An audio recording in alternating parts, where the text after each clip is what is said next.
Hi friends, എല്ലാവർക്കും AJ's ക്രിയേഷൻസിൻ്റെ പുതിയൊരു എപ്പിസോഡിലേക്ക് സ്വാഗതം. നിങ്ങളെല്ലാവരും ആദ്യമായിട്ടാണ് ഈ ചാനൽ കാണുന്നതെങ്കിൽ സബ്സ്ക്രൈബ് ചെയ്യാൻ മറക്കരുതേ. സച്ചിയും ആരതിയും കൂടി സംസാരിച്ചു കൊണ്ടിരിക്കുകയായിരുന്നു.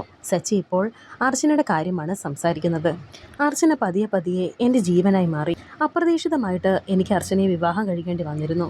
പക്ഷേ ആദ്യമൊക്കെ ഞാൻ ഒഴിഞ്ഞു മാറിയെങ്കിലും പിന്നീട് അവൾ എൻ്റെ ജീവനായി മാറി. ഒരിക്കലും പിരിയാൻ പറ്റാതെയായി. അവൾക്കും അങ്ങനെ തന്നെയായിരുന്നു. 10 കൊല്ലം കഴിഞ്ഞിട്ടും ആ സ്നേഹത്തിൻ്റെ ചൂട് ഇപ്പോഴും എൻ്റെ നെഞ്ചിൽ തന്നെയുണ്ട്. അതിൻ്റെ മരണം വരെയും അങ്ങനെ തന്നെയായിരിക്കും. അതുകൊണ്ട് ഇഷ്ടമില്ലാതെ കല്യാണം കഴിക്കുന്നതൊന്നും മോശമാകണമെന്ന വിചാരമൊന്നും വേണ്ട. ഇതുപോലെ പിന്നീട് പ്രാണനായി മാറും. വക്കീലിനും അങ്ങനെ ഒരാളെ കിട്ടും. ഞാൻ പ്രാർത്ഥിക്കാമെന്ന് സച്ചി ഇപ്പോൾ ആരതിയോട് പറയുന്നുണ്ട്. ഇവിടെ ചിത്ര പൗർണമിക്കുള്ള ഒരുക്കങ്ങളൊക്കെ നടന്നുകൊണ്ടിരിക്കുകയല്ലേ. ഞാൻ എൻ്റെ അർച്ചനയെ തിരിച്ചു കിട്ടാൻ പ്രാർത്ഥിക്കും. വക്കീലിന് എന്തെങ്കിലും പ്രത്യേക പ്രാർത്ഥനയുണ്ടോ എന്ന് സച്ചി ചോദിക്കുമ്പോൾ ആരതി ഇങ്ങനെ മനസ്സിൽ വിചാരിക്കുന്നുണ്ട്. ഞാൻ എത്ര പ്രാർത്ഥിച്ചാലും അത് ദൈവം കേൾക്കില്ലല്ലോ, പിന്നെ ഞാൻ എങ്ങനെയാണ് പ്രാർത്ഥിക്കുന്നത് എന്നൊക്കെ വിചാരിക്കുമ്പോൾ സച്ചി ചോദിക്കുന്നു, എന്താ എന്നിങ്ങനെ ചോദിക്കുമ്പോൾ ഒന്നുമില്ല, ഉറക്കം വരുന്നു. സച്ചി വരുന്നില്ലേ എന്നിങ്ങനെ ആരതി ചോദിക്കുന്നുണ്ട്. ഉടനെ സച്ചി പറയുന്നുണ്ട്, ഞാനിവിടുത്തെ ഒരുക്കങ്ങളൊക്കെ കുറച്ചുകൂടി ഒന്ന് കാണട്ടെ. ഞാൻ കുറച്ച് സമയം ഇവിടെ ഇങ്ങനെ ഇരിക്കട്ടെ, വക്കീൽ പോയി കിടന്നോളൂ എന്ന് പറയുന്നുണ്ട് സച്ചി. അങ്ങനെ സച്ചി ഇപ്പോൾ അവിടെ ഇരിക്കുന്നുണ്ട്. ശേഷം അർച്ചനയാണ് കാണിക്കുന്നത്. അർച്ചന ഇപ്പോൾ ആ സാരി, സച്ചി കൊടുത്ത ആ സാരി എടുത്ത് വെച്ച് ഇങ്ങനെ ഓരോന്നും ആലോചിച്ചിരിക്കുന്നുണ്ട്. ഗൗരിമോൾ കൊണ്ടു കൊടുത്തതും അത് സച്ചിയെങ്കിലും ആരതി ആൻറ്റിയുമാണ് തന്നതെന്ന് ഗൗരിമോൾ പറഞ്ഞതും ആ കാര്യങ്ങളൊക്കെ ഇങ്ങനെ ആലോചിച്ചിരിക്കുകയാണ്. അങ്ങനെ ആ സാരി നെഞ്ചോട് ചേർത്ത് പിടിക്കുന്നുണ്ട് അർച്ചന. സച്ചിയാണെങ്കിൽ ഇപ്പോൾ അർച്ചനയും മൊത്തമുള്ള നിമിഷങ്ങളൊക്കെയാണ് ഇപ്പോൾ ആലോചിച്ചു കൊണ്ടിരിക്കുന്നത്. അവർ സന്തോഷകരമായി കഴിഞ്ഞ ആ ഒരു സന്ദർഭങ്ങളെല്ലാം ആലോചിക്കുന്നുണ്ട് സച്ചി. എന്നിട്ട് വളരെയധികം പ്രതീക്ഷയോടെയും സന്തോഷത്തോടെയുമാണ് ഇരിക്കുന്നത്. ഈ സമയം ആരതി ഇപ്പോൾ അവിടേക്ക് വരുന്നുണ്ട്. ഇവിടെ കിടന്ന് മഞ്ഞുകൊള്ളാൻ തീരുമാനിച്ചോ? രാത്രി ഈ ആശ്രമത്തിൻ്റെ മുറ്റത്ത് കിടന്നുറങ്ങാൻ നല്ല രസമാണ്.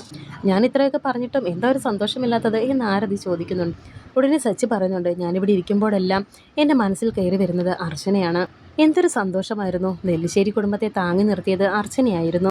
ഇത് കേട്ട് ആരതി പറയുന്നുണ്ട്, എനിക്ക് മനസ്സിലാക്കും സച്ചിയുടെ വിഷമം. വീണ്ടും സച്ചി പറയുന്നുണ്ട്, വക്കീലിനറിയാമോ, അവൾ എൻ്റെ അരികിൽ നിന്ന് പോകില്ലായിരുന്നു. അവളെ എനിക്ക് നഷ്ടപ്പെടില്ലായിരുന്നു. പറയാനുള്ളത് ഞാൻ അവളോട് സമയത്ത് പറഞ്ഞിരുന്നെങ്കിൽ. അങ്ങനെ വീണ്ടും അർച്ചനയുടെ കാര്യങ്ങൾ പറയാൻ തുടങ്ങുമ്പോൾ ആരതി പറയുന്നുണ്ട്, വെറുതെ ഇവിടെ കിടന്ന് മഞ്ഞുകൊള്ളണ്ട, ഈ പുതപ്പ് പുതച്ചോളൂ. എങ്കിൽ ശരി എന്ന് പറഞ്ഞ് ആരതി ഇപ്പോൾ അവിടെ നിന്നും പോകുന്നുണ്ട്. ആരതി ഇപ്പോൾ സച്ചിക്ക് കൊടുത്ത ആ പുതപ്പ് സച്ചി എടുത്ത് പുതയ്ക്കുന്നുണ്ട്. അവിടെ ഇങ്ങനെ ആ മരച്ചുവട്ടിൽ ഇങ്ങനെ ഇരിക്കുകയാണ്. ഈ സമയം അർച്ചന ജനാലയിലൂടെ നോക്കുന്നുണ്ട്. അപ്പോൾ അവിടെ ഒരാൾ ഇരിക്കുന്നതായി കാണുന്നു. ഇങ്ങനെ സൂക്ഷിച്ച് നോക്കുന്നുണ്ട് അർച്ചന. എന്നാൽ അത് സച്ചിയാണെന്ന് അർച്ചനയ്ക്ക് മനസ്സിലാകുന്നില്ല. തിരിഞ്ഞിരിക്കുന്നത് കൊണ്ട് തന്നെ അർച്ചന ഇപ്പോൾ ആ ഒരു ജനാലയുടെ സൈഡിലുണ്ടെന്ന് ആ സച്ചിയും അറിയുന്നില്ല. രണ്ടുപേരും തൊട്ടടുത്തുണ്ടെങ്കിലും അവർക്ക് പരസ്പരം ഇപ്പോൾ കാണാൻ സാധിക്കുന്നില്ല. ശേഷം കാണിക്കുന്നത് അർച്ചന ഇപ്പോൾ ആ സാരി കെട്ടിപ്പിടിച്ച് കിടന്നുറങ്ങുന്നുണ്ട്. ഈ സമയം ഗുരുജി പ്രാർത്ഥനയിലായിരുന്നു. പ്രാർത്ഥനയും പൂജയും ഒക്കെ ആയിട്ട് ഇരിക്കുകയാണ്. എന്നാൽ സച്ചിയെ ഇപ്പോൾ അപായപ്പെടുത്താനായി, സച്ചിയെ കൊല്ലാനായി കബീർ ഖാൻ ഒരുങ്ങുന്നുണ്ട്. സച്ചിയെ കൊല്ലുന്നതിന് വേണ്ടി ഒരു തോക്ക് പാത്രത്തിനുള്ളിൽ ഒളിപ്പിച്ച് കൊണ്ടുപോകുന്നുണ്ട് കബീർ ഖാൻ. അതിൻ്റെ മുകളിൽ കുറച്ച് പൂക്കളും വെച്ചിട്ടുണ്ട്, ആരും കാണാതിരിക്കാൻ. ഇത് മനക്കണ്ണിലൂടെ ഇപ്പോൾ ഗുരുജി കാണുന്നു. ഗുരുജി ഇപ്പോൾ പെട്ടെന്ന് തന്നെ അവിടെ നിന്ന് എഴുന്നേൽക്കുന്നു. എന്നിട്ട് അവിടെയുള്ള സ്റ്റാഫുകളോട് പറയുന്നുണ്ട്, ഈ രാത്രി വിഘ്നങ്ങൾ ഒരുപാടുണ്ടാകും, പക്ഷേ അതൊന്നും കാര്യമാക്കേണ്ടതില്ല. അരുതാത്തതൊന്നും ഇവിടെ സംഭവിക്കാൻ പാടില്ല എന്നും പറയുന്നുണ്ട് ഗുരുജി. ഒരു കരുതലോടെ ഇരിക്കാൻ വേണ്ടിയിട്ടാണ് ഗുരുജി ഇപ്പോൾ അവരോട് ഇത് പറഞ്ഞിട്ട് പോകുന്നത്. സച്ചിയുടെ അടുത്തേക്ക് ഇപ്പോൾ അയാൾ വന്നിട്ടുണ്ട്. സച്ചി ആ ആൽത്തറയിൽ കിടന്ന് ഉറങ്ങുകയാണ്. ആ തട്ടത്തിലെ പൂക്കൾ മാറ്റി അതിൽ നിന്നും ആ തോക്കെടുത്ത് സച്ചിക്ക് നേരെ ഇപ്പോൾ തോക്ക് ചൂണ്ടി പിടിച്ചിരിക്കുകയാണ് കബീർ ഖാൻ. എന്നാൽ അയാൾക്ക് ഇപ്പോൾ സച്ചിയെ ഷൂട്ട് ചെയ്യാൻ സാധിക്കുന്നില്ല. കാരണം ഏതോ ഒരു ശക്തി അയാളുടെ കൈ പിടിച്ചു നിർത്തുന്നത് പോലെ തോന്നുന്നു. എന്നാൽ ആരോ പിടിച്ചു മാറ്റുന്നത് പോലെ, മുറുക്കി പിടിച്ചിരിക്കുന്നത് പോലെയാണ് ഇപ്പോൾ കബീർ ഖാന് തോന്നുന്നത്. കബീർ ഖാൻ്റെ രണ്ട് കൈയും ഇങ്ങനെ മുറുക്കി പിടിച്ച് സച്ചിയെ വീണ്ടും ഷൂട്ട് ചെയ്യാൻ ഒരുങ്ങുന്നുണ്ട്. എന്നാൽ ഒട്ടും തന്നെ ഇപ്പോൾ കബീർ ഖാന് സാധിക്കുന്നില്ല. ഇപ്പോൾ കബീർ ഖാൻ നോക്കുമ്പോൾ ഗുരുജി ഇപ്പോൾ തൊട്ടടുത്ത് തന്നെ വന്നു നിന്ന് വളരെയധികം ദേഷ്യത്തോടെ, പേടിപ്പെടുത്തുന്ന രീതിയിൽ കബീർ ഖാനെ നോക്കി നിൽക്കുകയാണ്. കബീർ ഖാൻ ഇപ്പോൾ സ്വാമിജിക്ക് നേരെയും ഷൂട്ട് ചെയ്യാൻ ശ്രമിക്കുന്നു. എന്നാൽ അതും നടക്കുന്നില്ല. അയാൾക്ക് നേരെ ഇപ്പോൾ ഗുരുജി എന്തൊക്കെയോ മന്ത്രിച്ച് വിരൽ ചൂണ്ടുന്നുണ്ട്. ആ നിമിഷം തന്നെ ഇപ്പോൾ വയ്യാതെ വന്ന് കുഴഞ്ഞു വീഴുകയാണ് കബീർ ഖാൻ. ഇതൊന്നും തന്നെ സച്ചി അറിയുന്നുണ്ടായിരുന്നില്ല. ഇപ്പോൾ അവിടേക്ക് മറ്റ് സ്റ്റാഫുകൾ വന്നിരിക്കുകയാണ്. എടുത്തുകൊണ്ടുപോയി ആശ്രമത്തിൻ്റെ വെളിയിൽ തള്ളിയേക്ക്, ഓർമ്മ വരുമ്പോൾ സ്ഥലം വിട്ടോളൂ എന്ന് ഗുരുജി ഇപ്പോൾ അവിടുത്തെ സ്റ്റാഫുകളോട് പറയുന്നുണ്ട്. അങ്ങനെ ഇപ്പോൾ അവർ അയാളെ എടുത്തുകൊണ്ട് പോവുകയാണ്. ശേഷം പിറ്റേ ദിവസം രാവിലെ ആയിട്ടുണ്ട്. ഇപ്പോൾ ഗുരുജി പൂജയൊക്കെ ചെയ്തുകൊണ്ടിരിക്കുന്നുണ്ട്. സച്ചിയത്തേക്ക് ഇപ്പോൾ ആരതി വന്നിട്ടുണ്ട്. ഉറക്കമൊക്കെ എങ്ങനെ ഉണ്ടായിരുന്നു എന്ന് ആരതി ചോദിക്കുമ്പോൾ, ഇത്രയും ശാന്തമായിട്ട് ഞാൻ ഈ അടുത്ത ഇടയ്ക്കൊന്നും ഉറങ്ങിയിട്ടില്ല. വക്കീൽ എങ്ങനെ ഉറങ്ങിയോ എന്നൊക്കെ സച്ചി ചോദിക്കുന്നുണ്ട്. ഇവിടെ വരുമ്പോൾ ഞാനും ഒന്നും കേസും കോടതിയും ഒന്നും തന്നെ ഓർക്കാറില്ല. സച്ചി ചായ കുടിച്ചോ എന്നും ആരതി ഇപ്പോൾ ചോദിക്കുന്നു. ഇല്ല എന്ന് സച്ചി പറയുന്നുണ്ട്. അങ്ങനെ ഇപ്പോൾ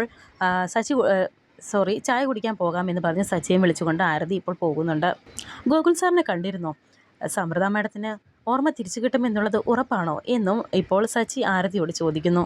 ഉറപ്പില്ലാത്തതൊന്നും ഗുരുജി പറയാറില്ല. അതിൻ്റെ ഒരു സൂചന കഴിഞ്ഞ ദിവസം കിട്ടിയിരുന്നു എന്നും ഗുരുജി എന്നോട് പറഞ്ഞിരുന്നു എന്നൊക്കെ ഇപ്പോൾ ആരതി പറയുന്നുണ്ട്. ഗോകുൽ സാറിൻ്റെ സന്തോഷം കാണുമ്പോൾ നമുക്കും ഒരു സന്തോഷമുണ്ട് എന്നൊക്കെ ഇപ്പോൾ സച്ചി ആരതിയോട് പറയുകയാണ്. അതുമാത്രമല്ലല്ലോ, സച്ചിക്കും എന്തോ നല്ലത് സംഭവിക്കാൻ പോകുന്നു എന്നല്ലേ ഗുരുജി പറഞ്ഞത് എന്നിപ്പോൾ ആരതി സച്ചിയോട് ചോദിക്കുന്നുണ്ട്. എന്തായാലും ചായ കുടിച്ചിട്ട് വരുമ്പോൾ പൂജ തുടങ്ങും. ആ ചടങ്ങ് മുഴുവനും എനിക്ക് കാണണം എന്ന് പറഞ്ഞ് സച്ചി ഇപ്പോൾ ആരതിയുമായി പോവുകയാണ്. ഈ സമയം തന്നെ ഇപ്പോൾ അവന്തികയും കാണിക്കുന്നുണ്ട്. അവന്തിക ആ കബീർ ഖാനെ ഫോണിൽ വിളിക്കുകയാണ്. എത്ര വിളിച്ചിട്ടും കബീർ ഖാൻ്റെ ഫോൺ സ്വിച്ച് ഓഫ് എന്നാണ് പറയുന്നത്. അന്വേഷിക്കാൻ പോയ മൂർത്തിയും കാണുന്നില്ലല്ലോ, ഇയാൾക്ക് ഇത് എവിടെ പോയി കിടക്കുന്നു എന്നൊക്കെ ഇങ്ങനെ മനസ്സിൽ വിചാരിച്ചു കൊണ്ടിരിക്കുന്ന സമയത്താണ് ഇപ്പോൾ മൂർത്തി അവിടേക്ക് വരുന്നത്. അയാൾ എവിടെ, എങ്ങോട്ട് പോയി എന്നിങ്ങനെ അവന്തിക ചോദിക്കുന്നുണ്ട്. അയാൾ ഇവിടെയെങ്കിലും കാണുന്നില്ലെന്നും മൂർത്തിയും പറയുന്നു. അയാൾക്ക് എന്ത് സംഭവിച്ചു, ഇനി പേടിച്ചു പോയതാണോ എന്ന് അവന്തിക ചോദിക്കുന്നുണ്ട്. ഞാൻ ഈ ആശ്രമം മുഴുവനും നോക്കി. ഈ സമയം അവിടേക്ക് അവിടുത്തെ ഒരു സ്റ്റാഫായ യോഗിനി വരുന്നുണ്ട്. എന്താ രണ്ടുപേരുടെ മുഖത്ത് ഒരു പരിഭ്രമമുണ്ടല്ലോ, എന്ത് പറ്റി എന്നവർ ചോദിക്കുന്നുണ്ട്.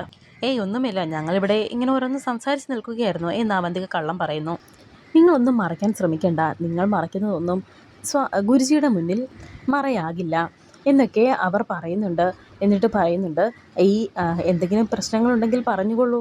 ഈ ആശ്രമത്തിൽ വരുന്നവർ സന്തോഷത്തോടെയും സമാധാനത്തോടെ തിരിച്ചു പോകണം എന്നാണ് ഗുരുജിയുടെ ആഗ്രഹം.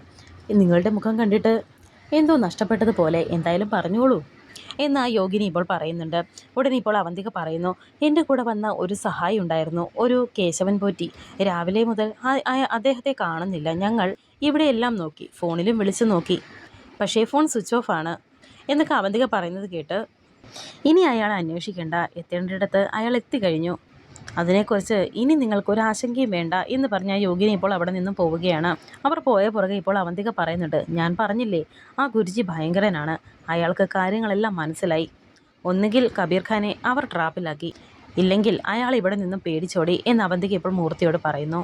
അങ്ങനെയാണെങ്കിൽ നമ്മളിവിടെ വന്നത് എന്തിനാണെന്ന് ഗുരുജി മനസ്സിലാക്കി കാണില്ലേ എന്ന് മൂർത്തി ചോദിക്കുമ്പോൾ അവന്തിക പറയുന്നുണ്ട്, ആയിട്ടുണ്ടാകും, അതുകൊണ്ട് എല്ലാം ശ്രദ്ധിച്ച് വേണം മുന്നോട്ട് പോകാൻ എന്ന് അവന്തിക പറയുന്നു. പൂജയ്ക്കുള്ള സമയമായെന്ന് മൂർത്തി പറയുമ്പോൾ, കബീർ ഖാൻ ട്രാപ്പിലായ സ്ഥിതിക്ക് ഇനി ഞാൻ ഗുരുജിയുടെ മുന്നിൽ ചെന്ന് നിൽക്കുന്നത് സേഫ് അല്ല, അതുകൊണ്ട് മൂർത്തി മാത്രം പൂജയ്ക്ക് പോയാൽ മതി.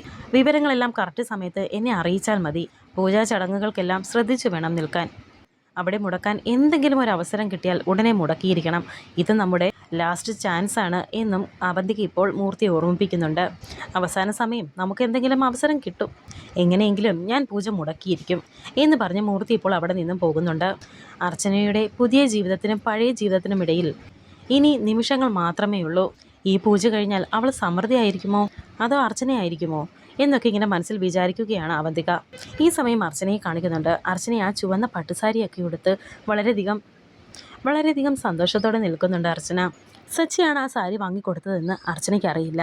അർച്ചനയ്ക്കാണ് ആ സാരി കൊടുക്കുന്നതെന്ന് സച്ചിക്കും അറിയില്ലായിരുന്നു. ഈ സമയം തന്നെ സച്ചിയും ആരതിയും ഇപ്പോൾ പൂജയ്ക്ക് റെഡിയായി ഗുരുജിയുടെ അടുത്തേക്ക് വന്നിട്ടുണ്ട്. ഗുരുജി ആണെങ്കിൽ പൂജ ചെയ്തുകൊണ്ടിരിക്കുകയായിരുന്നു.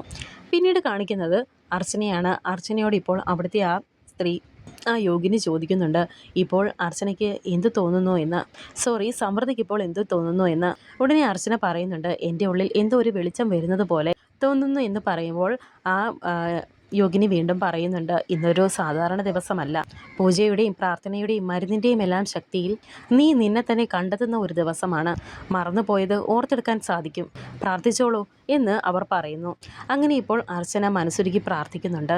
ഭഗവാനെ, തിരിച്ചു കിട്ടുന്ന ഓർമ്മ എന്താണെന്ന് എനിക്കറിയില്ല, അതെന്തായാലും എനിക്ക് ഞാനായി ജീവിക്കാൻ സാധിക്കണം എന്ന് കൈകൂപ്പി വളരെയധികം സങ്കടത്തോടെ തന്നെ